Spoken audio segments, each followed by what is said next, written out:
the humanity of prophets in the Quran. And we were trying to explore and examine the philosophy behind why Allah subhanahu wa ta'ala insists on making our role models human beings just like us.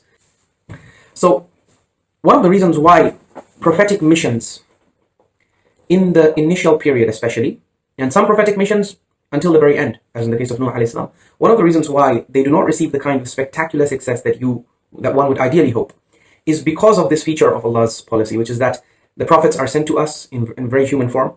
They're not financially very resourceful. They're not politically and militarily very strong. They don't have supernatural powers and all of these things. Because of these things, the people don't take them very seriously. And as a result, they find it very easy to deny them, to reject them. And Imam Ali alayhi salam says if Allah were to change his policy and he were to start sending prophets in the form of these supermen, he says the test would be over. Everyone would believe in the very first moment. Because people, they worship dunya. But Allah does not want worshippers of dunya. Despite the fact that the public and popular demand is for prophets to be supernatural beings, so much so that when Allah subhanahu wa ta'ala turns down this demand and he refuses to honor it, later generations of believers come forward and they actually supernaturalize and superhumanize the prophets. They give them the superhuman and supernatural dimension to satisfy that urge and that arrogance inside them, which tells them that if I'm going to submit to someone, he cannot be a human being like me.